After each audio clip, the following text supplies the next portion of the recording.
26 अगस्त को मची तबाही के बाद एक और झील के टूटने से कैसे टेंशन बढ़ गई है, देखिए इस रिपोर्ट में।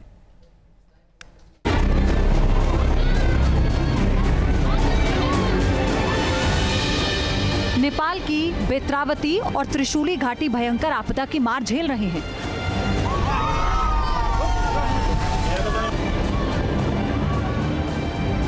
बर्बादी और बेबसी के बीच एक और झील फटने से हालात खराब हैं।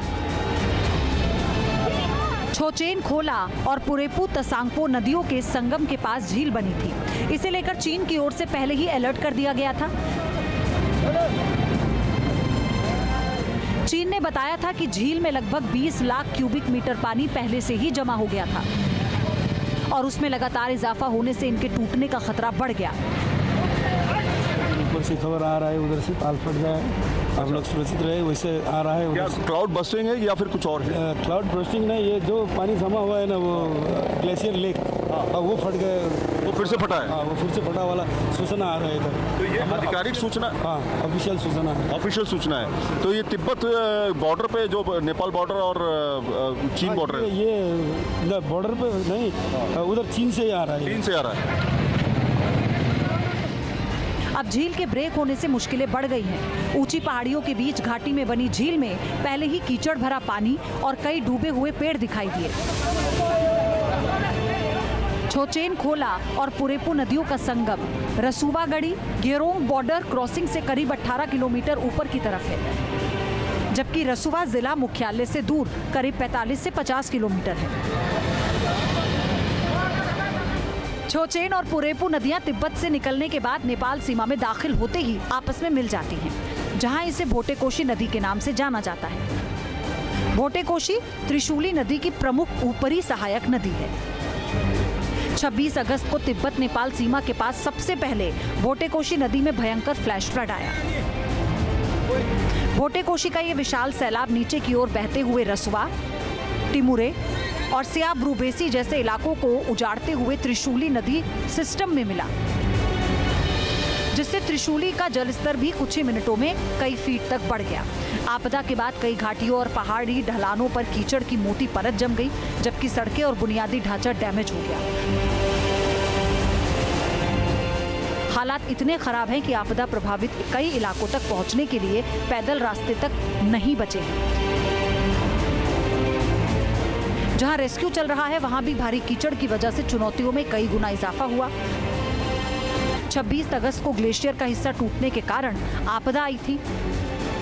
बर्फीले पहाड़ का बड़ा हिस्सा लगभग 1200 मीटर नीचे घाटी में गिरा और उसने लैंडे खोला नदी का प्रवाह रोक दिया। इसी बांध के टूटने से पानी, कीचड़ और चट्टानों और मलबे की विशाल लहर नीचे की ओर दौड़ पड़ी।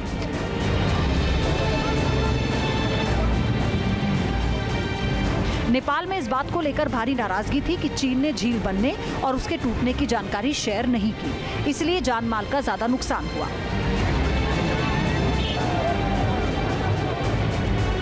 काठमांडू से उठे सवालों के बाद चीन ने दूसरे झील बनने के बारे में नेपाल को पहले ही जानकारी शेयर कर दी। इससे फायदा ये हुआ कि प्रशासन पूरी तरह से अलर्ट मोड में आ गया।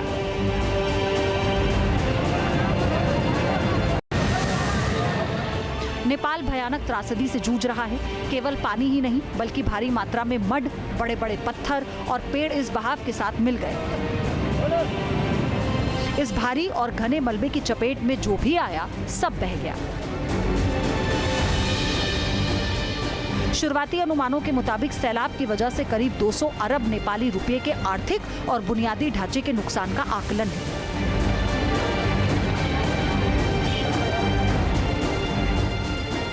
भोटेकोशी और त्रिशूली नदी घाटी में मौजूद 10 से ज्यादा हाइड्रो पावर प्रोजेक्ट्स डैमेज हुए, जिससे देश की बिजली उत्पादन क्षमता का 12% से अधिक हिस्सा प्रभावित हुआ।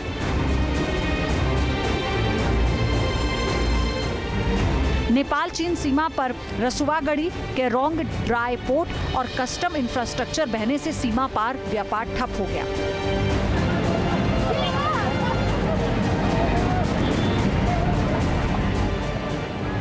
नेपाल में जिस तरह तबाही आई, उससे ये साफ है कि ये संकट सिर्फ एक देश का नहीं, बल्कि संपूर्ण मानवता के लिए एक बड़ी परीक्षा की घड़ी है।